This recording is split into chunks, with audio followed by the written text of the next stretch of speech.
Hello बच्चों, आज हम एटॉमिक स्ट्रक्चर का बहुत ही इम्पोर्टेंट एंड कंफ्यूजिंग चैप्टर पढ़ने वाले हैं। इसमें काफ़ी बच्चों को डाउट रहता है, लेकिन मैं आपको एक ऐसी ट्रिक बताऊंगा जिससे आप क्या कर सकते हो, इसके क्वेश्चन को काफ़ी आसानी से और बहुत जल्दी कर सकते हैं। ठीक है, तो स्टार्ट करते हैं। टॉपिक का नाम है श्रोडिंगर वेव इक्वेशन। तो Schrodinger wave equation based on the wave motion पे एसोसिएट है विथ द पार्टिकल, मतलब पार्टिकल के वेव मोशन को शो करती है श्रोडिंगर वेव इक्वेशन। तो ये एक हमारी श्रोडिंगर वेव इक्वेशन है जिसमें इसको हम बोलते हैं साई, जो हमारा एक वेव फंक्शन होता है। M is the mass of electron and h is a Planck constant and e is the total energy and v is the potential energy. ठीक, तो ये एक श्रोडिंगर वेव इक्वेशन है जो 2 डिग्री की होती है। ठीक है, और ये किस कार्टीजन में ले रखा है हमने, इसको ले रखा है हमने कार्टीजन कोऑर्डिनेट सिस्टम। एक स्पेरिकल कोऑर्डिनेट सिस्टम भी होता है, पर ये कार्टीजन मतलब XYZ के फॉर्म में ले रखा है। ठीक है, अब इसमें क्या बोला गया है कि एन एटॉमिक ऑर्बिटल में be defined as three dimensional space. मतलब जो एक एटॉमिक ऑर्बिटल होती है वो डिफाइन करती है 3 डायमेंशनल स्पेस को around the nucleus where the probability of finding electron is maximum. जहाँ पे इलेक्ट्रॉन की मिलने की प्रोबेबिलिटी क्या होती है, मैक्सिमम होती है। तो wave function are characteristic by a set of 3 quantum number. जो ये वेव फंक्शन है ये 3 क्वांटम नंबर्स, एक n, l और m को, मतलब अगर आप इस श्रोडिंगर वेव इक्वेशन को सॉल्व करोगे तो आप यहाँ से n, l और m की वैल्यू को कैलकुलेट कर सकते हो। Arise as a natural consequences in the solution of the Schrodinger equation. मतलब श्रोडिंगर इक्वेशन से आप n, l और m की वैल्यू निकाल सकते हो। स्पिन क्वांटम नंबर की value cannot be determined. ठीक है, there is a no physical significance of psi and psi square किसको रिप्रेजेंट करता है, probability of finding electron and psi square is also defined the maximum chance to find atomic orbital. और atomic orbital में ही आपको pair of electron मिल जाता है। अगर साई स्क्वायर 0 बोल रहा है तो बोल दोगे आप वहाँ पे क्या होगा, नोड होगा, और नोड जहाँ पे होता है वहाँ पे इलेक्ट्रॉन मिलने की प्रोबेबिलिटी क्या होती है, बहुत ही कम होती है। ठीक है, अब हम क्या करेंगे, यहाँ पे कार्टेशियन सिस्टम ना लेके स्पेरिकल सिस्टम लेके चलेंगे। ठीक है, क्योंकि ऑर्बिटल का जो शेप होता है एस ऑर्बिटल का वो कैसा होता है, स्पेरिकल होता है। तो आइए डिस्कस करते हैं हम स्पेरिकल कार्टेशियन सिस्टम। तो ये रहे तुम्हारे Z, X एंड Y। ठीक है, अब यहाँ पे इसको मान लो ये क्या है, सेंटर ऑफ न्यूक्लियस। यहाँ से किसी डिस्टेंस मान लेते हैं P, यहाँ पे क्या है, इलेक्ट्रॉन है। ठीक, तो यहाँ से एक एंगल मान लेते हैं थीटा, क्योंकि हम स्फेरिकल कोऑर्डिनेट सिस्टम में ले रहे हैं। फिर यहाँ से इसको बोल देंगे रेडियस, और यहाँ से जो ये डिस्टेंस होगी इसको हम बोलते हैं फाई। ठीक है, अब इन्हीं टर्म मतलब थीटा, फाई और ये रेडियस, इसके टर्म में ही हमें इक्वेशन बनानी है वेव फंक्शन की। तो वेव फंक्शन ये होता है हमारा रेडियल फंक्शन, मतलब इस रेडियस पे यहाँ पे इलेक्ट्रॉन मिलने की प्रोबेबिलिटी है पॉइंट P पे। और जो y है ये फंक्शन है थीटा और फाई का, इसको हम क्या बोलते हैं, फाई, और इसको थीटा, और इसको बोला जाता है एंगुलर फंक्शन। ठीक है, अब देख लो ये किस किस वैल्यू पे डिपेंड करता है। तो ये जो रेडियल नोड है इसको हम बोलते हैं radial function. Radial function depend on n and l, मतलब n प्रिंसिपल क्वांटम नंबर और l को क्या बोला गया है, एजीमुथल क्वांटम नंबर। देखो इसमें बेसिकली इस मैथमेटिकल एक्सप्रेशन को आपको समझना नहीं है, आपको ये देखना है कि कैसे हम एकदम सिंपल वे में क्वेश्चन को अटेम्प्ट कर सकते हैं। तो यहाँ जो भी चीज़ें बताई जा रही हैं वो आपको हेल्प करेंगी किसी भी क्वेश्चन को ईजिली सॉल्व करने में। तो आपको ये पता रखना है कि ये जो वेव फंक्शन है, एक ये चीज़ याद रखनी कि ये जो वेव फंक्शन है ये रेडियल फंक्शन इनटू एंगुलर, इसको हम बोलते हैं एंगुलर फंक्शन का पार्ट है। अब इसमें जो ये रेडियल है ये एन और एल की वैल्यू पे डिपेंड करेगा, ठीक है। अब देख लेते हैं एंगुलर फंक्शन किस पे करेगा। जो वाई है तुम्हारा थीटा कोमा फाई किस पे डिपेंड करेगा, angular function depends on l and m है। मतलब ये जो तुम्हारा है एंगुलर फंक्शन ये डिपेंड कर रहा है एल की, मतलब एजीमुथल क्वांटम नंबर और तुम्हारे मैग्नेटिक क्वांटम नंबर पे, यानी कि एजीमुथल और एम की वैल्यू पे ये डिपेंड करेगा। अब देखो जो इम्पोर्टेंट चीज़ है जिससे क्वेश्चन को आप सॉल्व करोगे, तो वो इम्पोर्टेंट पॉइंट यहाँ पे लिख देता हूँ मैं। इम्पोर्टेंट पॉइंट देखो, पहला पॉइंट क्या है, ये जो साई है ये डायरेक्टली प्रोपोर्शनल है e⁻⁻⁻⁴ तो बस आपको ये सिंबल्स के बारे में पता होना चाहिए कि जो हमारा z है इसको हम क्या बोलते हैं, एटॉमिक नंबर, और जो r है इसको क्या बोलेंगे, रेडियल डिस्टेंस, और n क्या है यहाँ पे, प्रिंसिपल क्वांटम नंबर, और a0 क्या है, बोहर रेडियस यानी कि फर्स्ट ऑर्बिट a0 है बोहर रेडियाई और फर्स्ट ऑर्बिट। एक तो पहली चीज़ ये याद रखनी है, मतलब ये वो पॉइंट है जो आपको पता होंगे तो आप चुटकियों में क्वेश्चन को सॉल्व कर सकते हैं। तो Sai directly proportional 1/a0 3/2 plus L, और यहाँ पे एल क्या है हमारी, एल है एजीमुथल क्वांटम नंबर, ठीक। इन दोनों इक्वेशन की हेल्प से आप क्या कर सकते हो, आसानी से किसी भी श्रोडिंगर वेव इक्वेशन जो कि स्फेरिकल कोऑर्डिनेट सिस्टम में दी गई होगी, तो आप तुरंत वहाँ से एन, एल और एम की वैल्यू बता सकते हो। तो हम पहले रेडियल फंक्शन वाले क्वेश्चन सॉल्व करेंगे, और रेडियल फंक्शन से हम क्या पता कर सकते हैं, सिर्फ और सिर्फ एन और एल की वैल्यू।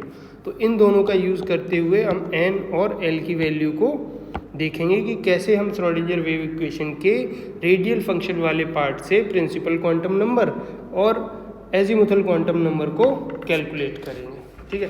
तो एक एक करके मैं क्वेश्चन करता हूँ। तो देखो पहला क्वेश्चन जो हमारा है वो दे रखा है तुम्हारे पास, सबसे पहले ये मिलेगा, रेडियल फंक्शन पे क्वेश्चन कर रहे हैं सिर्फ ओनली, ठीक है। तो रेडियल फंक्शन जो तुम्हें दे रखा है वो दे रखा है 2a0 की पावर -3/2 एंड e की पावर -r/a0। तो ये देखो जो साई है तुम्हारा वो वेव फंक्शन इसके प्रोपोर्शनल है, तो यहाँ पे देखो ये वैल्यू और ये वैल्यू सेम है, तो तुम्हें क्या करना है, इसका कंपैरिजन करा देना है, यानी कि e की पावर -ZR/n a0 इसको बराबर कर देना e⁻⁻r/a0। तो ये देखो ई तो सेम है, तो हम क्या करेंगे, इसमें से इस वाले पार्ट को और यहाँ पे इस वाले पार्ट को अब बराबर कर देंगे। तो -ZR/n a0 equal to -r/a0।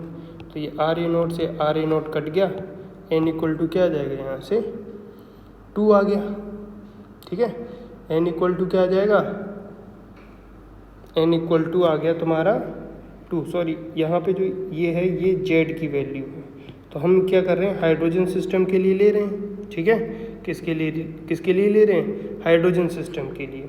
तो यहाँ पे n इक्वल टू क्या हो जाएगा, z, और z की वैल्यू कितनी रहेगी, 1। तो n की वैल्यू आ गई 1। अब निकालनी है l की वैल्यू। तो अब देखो ये वाला जो पार्ट है उसका कंपैरिजन इससे करा देंगे। तो इसको हम इस तरीके से लिख सकते हैं 1/a0, इसकी पावर अब माइनस की थी तो कितनी हो गई, प्लस की, इक्वल टू 1/a0 की पावर 3/2 प्लस 1। अगर ये चीज़ सेम है तो हम पावर को बराबर कर सकते हैं, तो n/2 इक्वल टू 3/2 प्लस 1। तो देखो l की वैल्यू यहाँ से क्या आ गई, ये सिंपली कट गया, ठीक। तो यहाँ से l की वैल्यू क्या आएगी, 0। मतलब आप ऐसे भी निकाल सकते हो, यहाँ पे इस तरीके से लिख लो इसको 3/2 प्लस एल, तो एल की वैल्यू इससे कंपैरिजन होके क्या आ जाएगी, एल की वैल्यू फाइनली 0। तो एल की वैल्यू 0 किसके लिए होती है, एस ऑर्बिटल के लिए, और यहाँ पे एन क्या है तुम्हारा 1, तो ऑर्बिटल कौन सी होगी तुम्हारी यहाँ पे 1s ऑर्बिटल। इस तरीके से सॉल्व करना है। एक क्वेश्चन और देखते हैं जहाँ से आपको पूरा क्लियर होगा कि और कैसे क्वेश्चन करना है। दूसरा देखो, ये दिया हुआ है तुम्हें radial function 1/√2 a0 minus 3/2 1 minus r 2a0 e to the power minus r divide by 2a0। अब देखो तुम्हें इस पे ध्यान नहीं देना है, ब्रैकेट के अंदर क्या है इस पे ध्यान नहीं देना। अगर ब्रैकेट के बाहर यहाँ पे कुछ होता तब हम उसको कंसीडर करते इसके साथ। अब देखो ये तो सिंपल ही है, तो इसको किसके बराबर कर देना है, माइनस ZR अपॉन NA0। अब ये देखो हाइड्रोजन के लिए हम ले रहे हैं तो ये तो वैल्यू बनी रहेगी, equal to minus R upon 2A, इसके बराबर कर दिया। तो R अपॉन A0 तो कैंसिल आउट हो गया, Z की वैल्यू 1 है तो यहाँ से N की वैल्यू कितनी मिलेगी तुम्हें 2, यानी कि 2s होगा या फिर 2p होगा।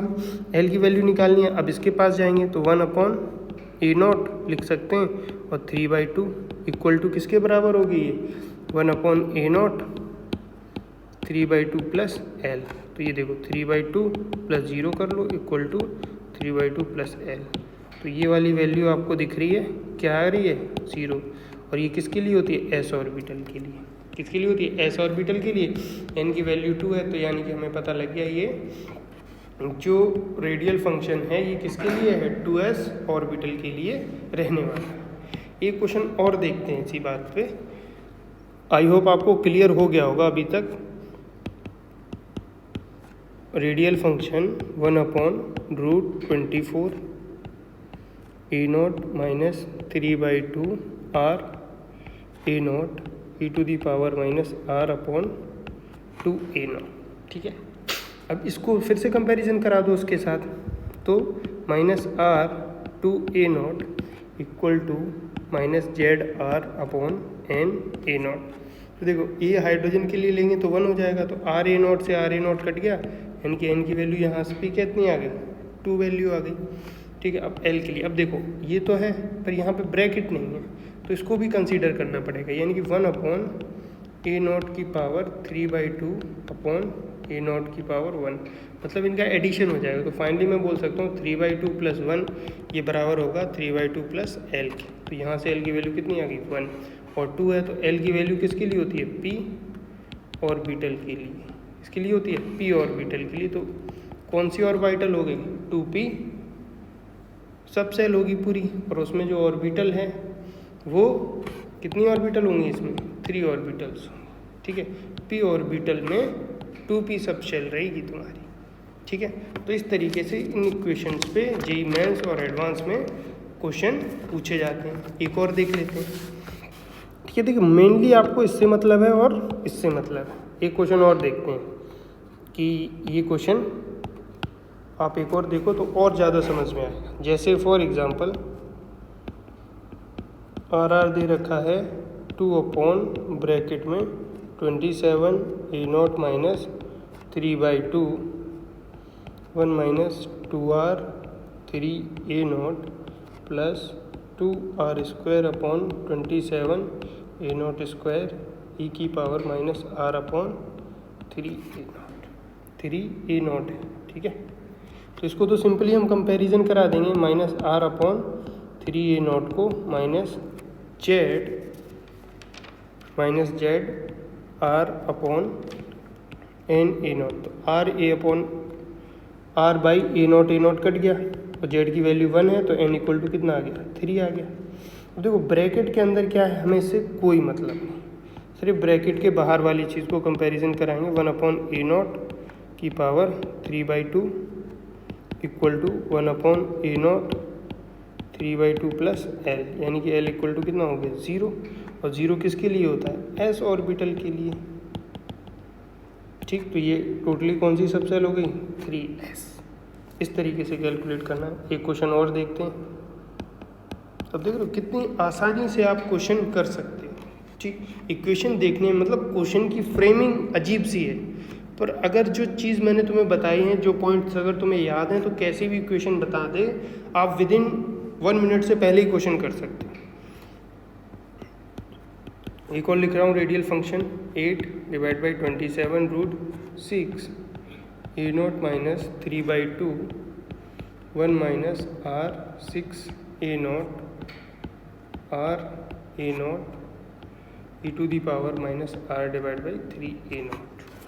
अब देखो फिर इसके कंपैरिजन करा दो, तो minus r divide by 3 a0 equal to minus Z r upon n a0। तो r a0 फिर से कट गया, यानी कि n की वैल्यू 3। मतलब तुम यहाँ देखकर भी बता सकते हो डायरेक्ट n की वैल्यू क्या है।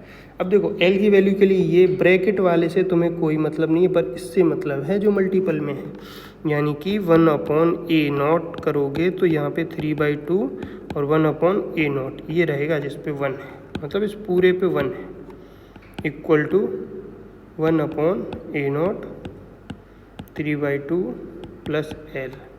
तो क्या बन गया यहाँ पे 3/2 plus 1 equal to 3/2 plus l। तो l का कंपैरिजन 1 से करा दोगे तो l इक्वल टू 1 इस तरीके से। तो फाइनल तुम्हारी जो सब सेल बनेगी वो कौन सी बनेगी, l का मतलब p ऑर्बिटल, तो 3p फाइनल। तो देख रहे हो कितनी आसानी से क्वेश्चन हो रहा है। अगर आपको ये दोनों चीज़ें पता है, ये दोनों चीज़ें पता हैं, तो आप क्या कर पा रहे हो, रेडियल फंक्शन का कोई सा भी क्वेश्चन विद इन 30 सेकेंड से पहले आप सॉल्व कर दोगे। ठीक है, एक क्वेश्चन और दे रहा हूँ, फिर इसके बाद हम एंगुलर फंक्शन पे बात करेंगे। ठीक है, देखो एक क्वेश्चन और है, R radial function 4 divide by 81 root 30 a0 minus 3/2 r square upon a0 square e to the power minus r upon 3 a0। तो देखो डायरेक्ट आप यहाँ से बोल सकते हो n की वैल्यू कितनी है, 3 है। ठीक है, अब देखो ये दे रखा है और इससे मतलब है, ये यहाँ पे कोई भी वैल्यू, इससे कोई भी मतलब नहीं है अपन को। तो देखो इसको सिंप्लीफाई वे में लिखोगे r a0 की power minus 3/2 into 1 upon a0 का होल स्क्वायर, ये पॉजिटिव हो जाएगी क्योंकि यहाँ मैंने इसको क्या लिख दिया, अपॉन में लिख दिया। तो इसको और अच्छे से लिखूँ तो 3/2 प्लस 2, उससे कंपैरिजन करा दो 3/2 प्लस l। तो l की वैल्यू क्या है 2, अगर l की वैल्यू 2 है यानी कि किस ऑर्बिटल की बात कर रहा है, d की। तो यहाँ पे क्या हो जाएगा तुम्हारा 3d ऑर्बिटल। ठीक है, तो इस तरीके से आप रेडियल फंक्शन के क्वेश्चन कर सकते हो। ठीक है, अब देखो रेडियल फंक्शन जो है तुम्हारा वो थीटा और फाई पे डिपेंड ही नहीं कर रहा, सिर्फ रेडियस पे डिपेंड कर रहा था। ठीक है, लेकिन जो तुम्हारा एंगुलर फंक्शन है वो थीटा और फाई पे डिपेंड कर रहा है। तो अब देखो जो एंगुलर फंक्शन है उस पर क्वेश्चन कैसे आएंगे। तो इसमें तुम्हें एक चीज़ याद रखनी है, एंगुलर फंक्शन में साई जो डायरेक्टली प्रोपोर्शनल होता है वो कॉस थीटा की पावर l और साइन थीटा की पावर l के इक्वल होता है, प्रोपोर्शनल होता है। ठीक है, मतलब अगर कहीं जैसे साइन स्क्वायर थीटा लिखा है तो आप इसे ही देख के बता दोगे कि l की वैल्यू कितनी होगी 2, कंपैरिजन कराने पे जब इसको आप इससे कंपैरिजन करें। अगर कहीं पे मान के चलो कॉस थीटा लिख दिया है तो यहाँ से बोल दोगे l की वैल्यू क्या है 1, इस तरीके। ठीक है, मान के चलो ये इक्वेशन है तुम्हारी, psi 1 upon root pi Z a0 की power 3/2 e to the power minus Z r divide by a0। तो इसके साथ कंपैरिजन कराना है, minus Z R upon N a0 equal to minus Z R upon a0। तो ये तो पूरा का पूरा कैंसिल आउट हो गया, यानी कि n इक्वल टू 1। ठीक है, अब ये वाली जो वैल्यू है ये क्या बोल रही है 1 अपॉन a0 की पावर 3/2। ये तो सिंपल हो गया काफ़ी, ये तो पहले जैसा ही है 3/2 प्लस l से कंपैरिजन करा दोगे, यानी कि यहाँ से l equal to 0।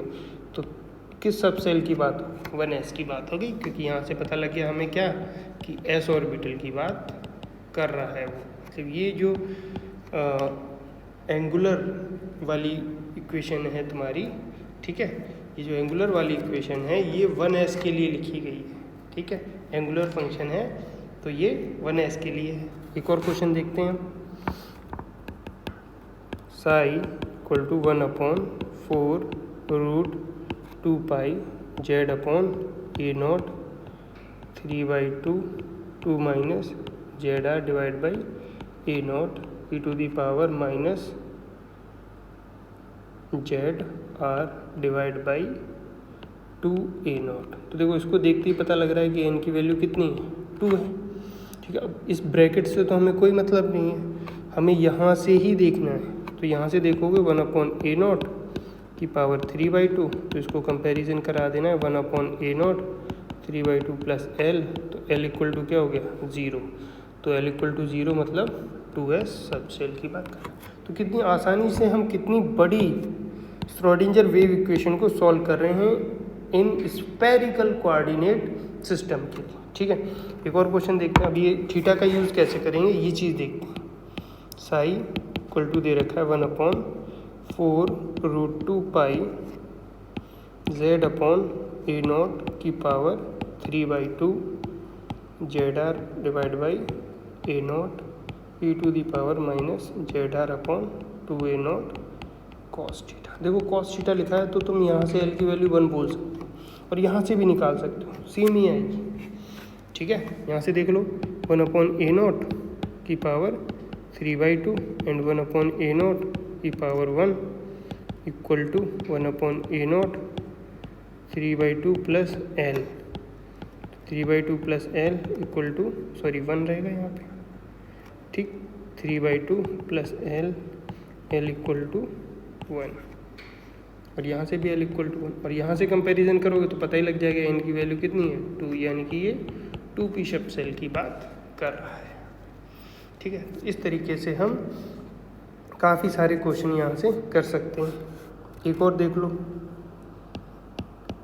1/81√π z upon a0 3/2 6 minus ZR upon a0 ZR divide by a0 e to the power minus ZR upon 3a0 sine theta. तो देखो साइन थीटा देखते ही तुम्हें क्या पता लगा, l की वैल्यू 1 है। यहाँ से भी बता सकते हो लेकिन इससे कोई मतलब नहीं है, यहाँ से और यहाँ से कंपैरिजन करके बताओगे तब भी l 1 आएगा और यहाँ से हमें पता ही लग रहा है n इक्वल टू कितना है 3 है।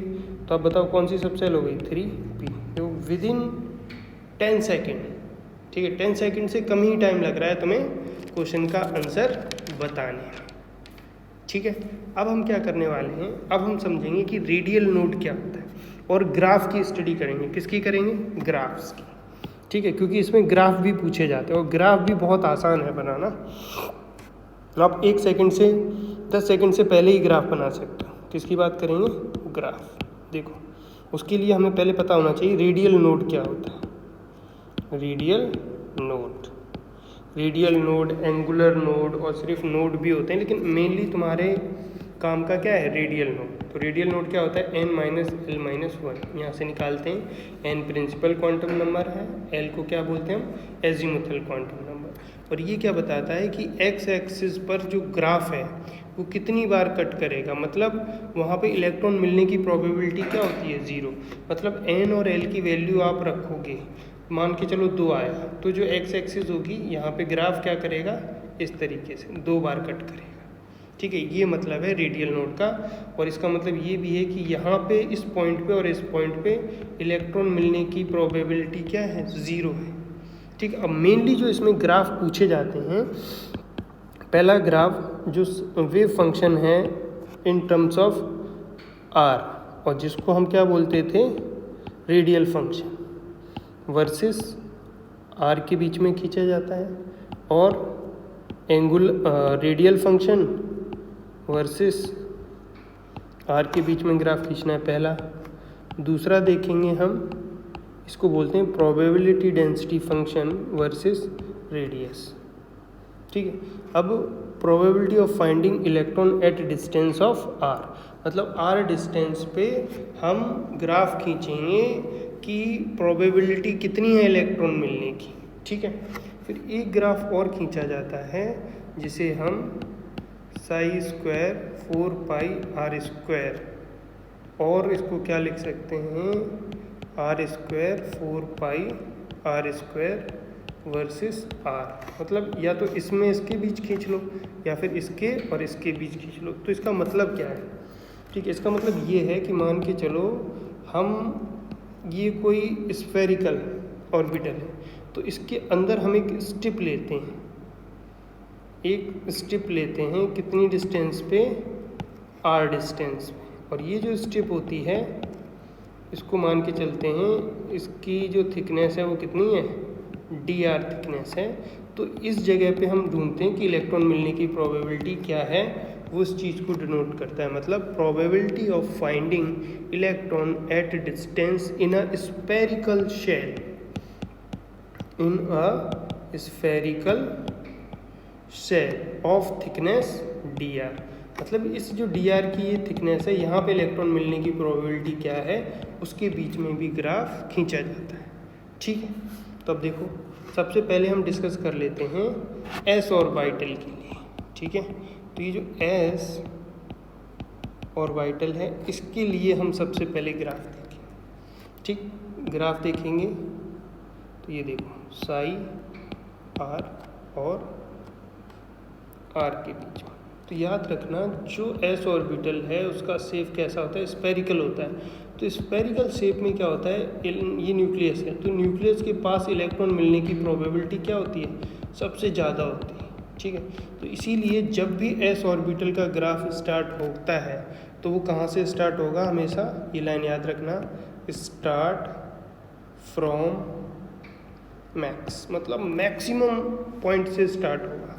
तो इसीलिए हम ग्राफ कहाँ से स्टार्ट करेंगे, इसका इस तरीके से, और ग्राफ जाएगा कैसे, एक्स एक्सिस पे कितनी बार कट करेगा, तो ये नोड कौन बताएगा, रेडियल नोड, अभी मैंने यहाँ पे बताया है, ये रेडियल नोड ये बताएगा कि एक्स एक्सिस पे कट करेगा या नहीं करेगा, या फिर कितनी बार कट करेगा, ठीक है।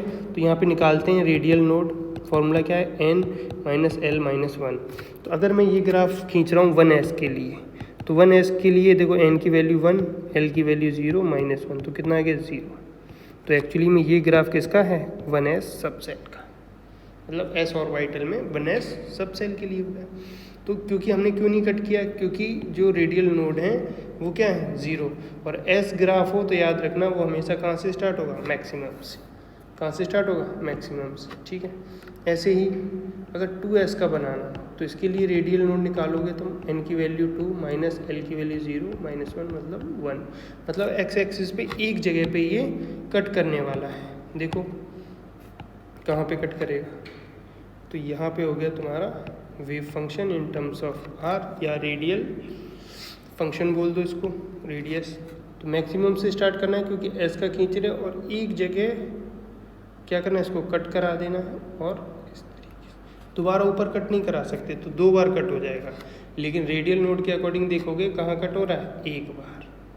तो इसी को हम बोलते हैं रेडियल नोड, जहाँ पे इलेक्ट्रॉन मिलने की प्रोबेबिलिटी क्या होती है, बहुत ही कम होती है, ठीक है। और याद रखना है कि एस ऑर्बिटल हमेशा कहाँ से स्टार्ट होंगे, मैक्सिमम से, ठीक। एक 3s का भी खींच लेते हैं ताकि तुम्हें फाइनल पता लग जाए कि कैसे करना है। 3s का देखो, रेडियल नोड निकालो पहले, तो रेडियल नोड इक्वल टू क्या होता है, n माइनस एल माइनस 1, तो n की value 3 minus 0 minus 1 equal to 2, इसको बोलते हैं रेडियल नोड। तो यहाँ पे देखो ये हो गया साई आर और ये होगी रेडियस। तो ये 2, अब मतलब 2 जगह ग्राफ कट करेगा, और चूंकि ये s ऑर्बिटल का ग्राफ है तो कहाँ से स्टार्ट होगा, मैक्सिमम पॉइंट से। तो मैक्सिमम पॉइंट से आओ, एक बार कट किया, फिर ऊपर जाना है, फिर एक बार कट करना है, फिर ऊपर से जाके इस, मतलब वेव फंक्शन है तो वेव की तरह मूव करेगा, ठीक है। अगर कोई ग्राफ ऐसा और बना हो जिसमें वेव की तरह मूव नहीं हो रहा है, मूवमेंट नहीं हो रहा है, मतलब वेव की तरह मोशन नहीं हो रहा है, और फिर भी 2 जगह कट करा है, तब भी वो ऑप्शन करेक्ट नहीं होगा। मतलब वेव फंक्शन है वेव फंक्शन है तो वेव की तरह ही मूव होगा, ठीक है। तो ये यहाँ पे कहाँ कर रहा है, दो जगह कट कर रहा है, यानी कि इसके ये दोनों क्या होंगे, रेडियल नोड। इस तरीके से आप एस ऑर्बिटल के क्या बनाते हो, ग्राफ बनाते हो, ठीक है। अब हम जरा पी ऑर्बिटल या पी सबसेल की बात कर लेते हैं। पी सबसेल, ठीक है। अब पी सबसेल में कितने ऑर्बिटल होते हैं, पी एक्स, पी वाई या पी जेड। तो मतलब किसी के लिए भी ग्राफ बनाना है, किस किस के बीच में बनाना है, साई वर्सेस आर। अब इसमें देखो, अगर यही वाला ग्राफ 3s का, चलो यहीं पे समझ लेते हैं, अगर साई स्क्वायर में बनाना हो तो देखो कुछ डिफरेंस नहीं है, बस क्या है, जो ये ग्राफ नीचे बना है, मतलब इसकी वैल्यू जो होती है वो हमेशा पॉजिटिव होती है। कैसी होती है, इसकी वैल्यू हमेशा पॉजिटिव होती है। तो जो ये ग्राफ नीचे बना है ये पलट के कहाँ बन जाएगा, सिर्फ ऊपर। तो देखो ग्राफ बाकी सेम रहेगा, यहाँ पे कट किया, अब इसको पलटा के ऊपर बना दो, तो ये एक एंड इस तरीके, तो ये दो रेडियल नोड हो गए, तो ये वैल्यू क्या हो गई, पॉजिटिव वैल्यू हो गई। सिमिलरली यही काम हम इसमें करेंगे पी में। जैसे अगर हमें 2p के लिए बनाना है तो देखो, अब 2p में क्या होता है, शेप कैसा होता है, डम्बेल शेप होता है। तो इस डम्बेल शेप में जो इलेक्ट्रॉन की मिलने की प्रोबेबिलिटी होती है वो इस रीजन में होती है, ठीक है। किसमें, जहाँ पे बिगर लोब होता है, इसमें सेंटर में मिलने की प्रोबेबिलिटी बहुत कम होती है। तो इसीलिए इसका जो ग्राफ स्टार्ट होता है वो कहाँ से होता है, स्टार्ट 0 से। किसके लिए, पी के लिए, ठीक है। पी जो सबसेल है हमारी, उसके लिए जो ग्राफ स्टार्ट होता है वो कहाँ से स्टार्ट होता है, सेंटर से होता है। कहाँ से स्टार्ट होता है, सेंटर से स्टार्ट होता है, ठीक है। तो सेंटर से अगर स्टार्ट करना है तो 2p है। अब इसके लिए पहले रेडियल नोड निकाल लो। रेडियल नोड कितनी हो जाएगी, n माइनस एल माइनस 1, तो n की वैल्यू कितनी है 2 माइनस p के लिए 1 माइनस 1 क्या हो गया 0, यानी कि ग्राफ सेंटर से जाएगा लेकिन कहीं एक्सेस पे कट नहीं करेगा। ये साई और आर के बीच का ग्राफ है, ठीक है। अब एक बार 3p के लिए देख लेते हैं। इसके लिए जब आप रेडियल नोड निकालोगे तो n माइनस एल माइनस 1, तो 3 माइनस 1 माइनस 1 कितना हो गया, 1 आ गया। 1 क्या आ गया, ये रेडियल नोड। तो अब देखो इसका ग्राफ कैसे बनेगा, इस तरीके से योग्य साई आर और रेडियस के बीच में हम ग्राफ बनाएंगे। तो देखो स्टार्ट तो सेंटर से ही करना है, एक बार ऊपर जाएगा और एक बार ही कट करेगा, फिर कट नहीं करेगा, ठीक। अब 3p के लिए ही अगर इसी ग्राफ को तुम्हें प्रोबेबिलिटी डेंसिटी फंक्शन, इसको क्या बोलते हैं, प्रोबेबिलिटी डेंसिटी फंक्शन, और आर के बीच में ग्राफ बनाना है, तो तुम्हें क्या करना है, इस वाले जो रीजन है इसको सिर्फ ऊपर की साइड बना देना है, क्योंकि इसकी वैल्यू कैसी होती है, फिर से रिपीट कर रहा हूँ, पॉजिटिव। तो ये ग्राफ, क्योंकि एंगुलर नोड तो ये 3p का ही है in terms of Sai square, तो ये ग्राफ यहाँ पे एक angular node, sorry radial node, तो ये रेडियल नोड है तुम्हारा एक। फिर इसी ग्राफ को कहाँ बनाना है, इस तरीके से ऊपर, लेकिन कट नहीं कराना है, सिर्फ इस तरीके से, ठीक है। इस तरीके से आपका किसका ग्राफ बन गया, ये 3p का ग्राफ, ठीक। तो इस तरीके से आप कोई से भी ग्राफ बना सकते हैं, ठीक है। सेम काम होगा आपका इस ग्राफ में जिस तरीके से आपने बनाया है। अगर प्रोबेबिलिटी डेंसिटी फंक्शन के टर्म्स में है तो उस ग्राफ को ऊपर बनाना है। अब देखो एक क्वेश्चन करते हैं, इसमें जेई में आया हुआ। देखो ये 4 कुछ ग्राफ्स बने हुए हैं आपके, आर और यहाँ पे आपकी रेडियस है। तो एक ग्राफ इस तरीके से बन रखा है वेव की तरह, ठीक। थोड़ा इसको अच्छे से बनाते हैं।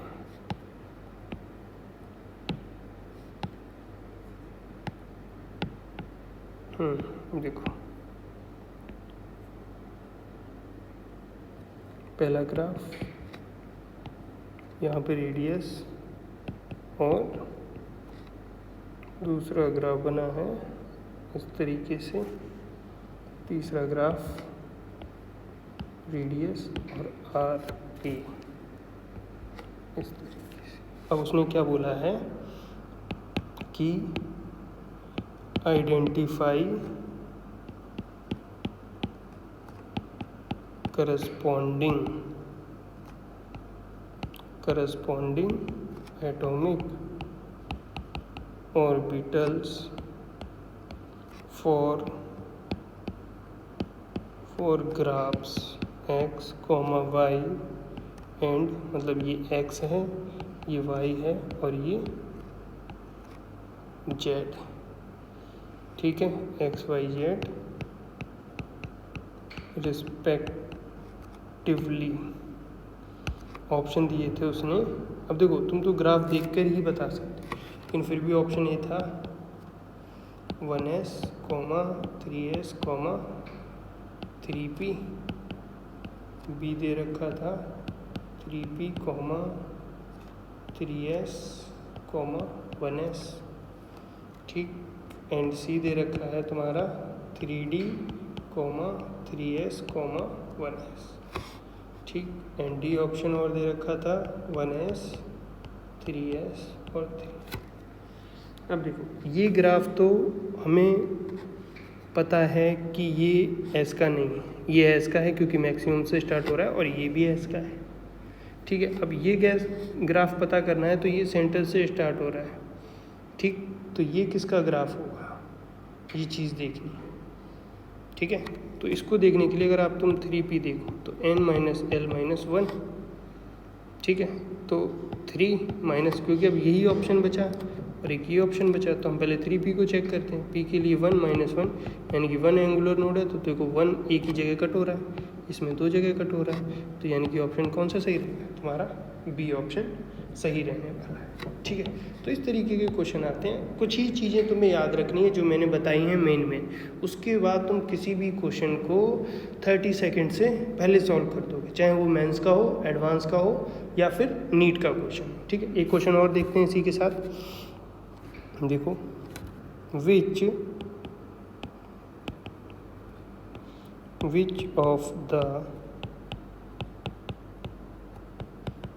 of the following is correct graph between probability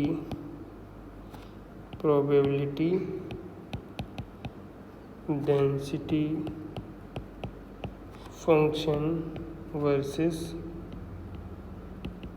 radial distance of electron are from nucleus for 3s, मतलब 3s के लिए कौन सा ग्राफ सही है। तो देखो पहला ग्राफ बना हुआ था r वर्सेस r के बीच में, तो ग्राफ कुछ इस तरीके से दे रखा है, ठीक, बी ऑप्शन।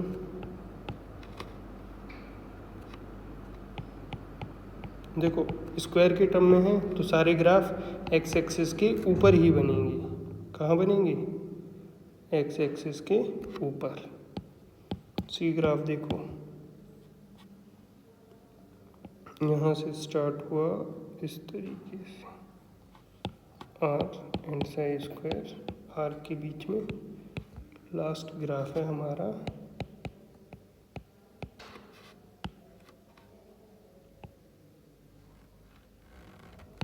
इस तरीके से। तो देखो 3s के लिए अगर तुम रेडियल नोड निकालो पहले, n-l-1, n की वैल्यू 3, s की वैल्यू 0 -1, तो कितने आ रहे हैं, 2 आ रहे हैं रेडियल। इसमें देखो कितनी जगह कट कर रहा है, 1। अब चूंकि s है तो देखो s के लिए साई स्क्वायर में भी ग्राफ तो मैक्सिमम से ही स्टार्ट होना है, ये मैक्सिमम से स्टार्ट नहीं है, ये भी नहीं है, कौन सा है, सिर्फ सी। तो बिल्कुल छोटी सी अप्रोच पे उन्होंने क्या कर रखा है, क्वेश्चन पूछ रखा है। ठीक है, तो इसमें बस तुम्हें कुछ ही बातें याद रखनी हैं। एक तो ये जो ग्राफिकल रिप्रेजेंटेशन मैंने बताया आपको कि साई स्क्वायर की वैल्यू पॉजिटिव होती है। जो ग्राफ साई या फिर रेडियल फंक्शन के साथ बन रहे थे उसमें जो चीज़ एक्स एक्सिस के नीचे है उसको क्या कर देना, आपको पलट के ऊपर बना देना है। सारे ग्राफ आपके सही होंगे। और पी ऑर्बिटल का जो ग्राफ है वो हमेशा सेंटर से स्टार्ट होगा। ठीक है, और एस के लिए मैंने बता दिया, एस ऑर्बिटल है उसके लिए ग्राफ मैक्सिमम से स्टार्ट होगा। ठीक है, और यहाँ पे मैंने इसका मीनिंग बताया है कि इसका मीनिंग क्या होता है। ठीक है, और ग्राफिकल रिप्रेजेंटेशन में रेडियल नोड की काफ़ी ज़रूरत पड़ेगी आपको। और ये श्रोडिंगर इक्वेशन है, इससे आप ये बता सकते हो कि 1s है हमारी सबसेल, 2s है, 3s है, ठीक है, या 4s है, 3p, ये सारी सबसेल के बारे में आप इंफॉर्मेशन दे सकते हो। अब ये एंगुलर फंक्शन है, जो तुम्हारा एंगुलर फंक्शन है वो किसके बारे में इंडिकेट करता है तुम्हें, ये सारी चीज़ें मैंने इसमें बताई। ठीक है, और जो तुम्हारा रेडियल फंक्शन है वो एन और एल के बारे में डिनोट करता है। ये रेडियल फंक्शन पे भी हमने क्वेश्चन किए और एन और एल की वैल्यू देखी। ठीक है, ऐसे ही मैंने बोला है कि तुम्हें बस कौन सी दो चीज़ें याद रखनी है इसमें, ये वाली, इस वैल्यू को पता रखना है और इसको बस कंपैरिजन करा देना है, जैसे मैंने इस वाले क्वेश्चन में भी कंपैरिजन कराया है। और बस ये वाली इस ब्रैकेट वाली चीज़ से तुम्हें कोई मतलब नहीं। ठीक है, इससे कोई मतलब नहीं है, बस यहाँ पे और इससे कंपैरिजन कराना है। ठीक है, ओके, मिलते हैं नेक्स्ट वीडियो में। आई होप आपको ये सारी चीज़ें समझ में आई होंगी। तो यहाँ पे हमारा जो एटॉमिक स्ट्रक्चर है उसका ये लास्ट टॉपिक था। ठीक है, तो ये एटॉमिक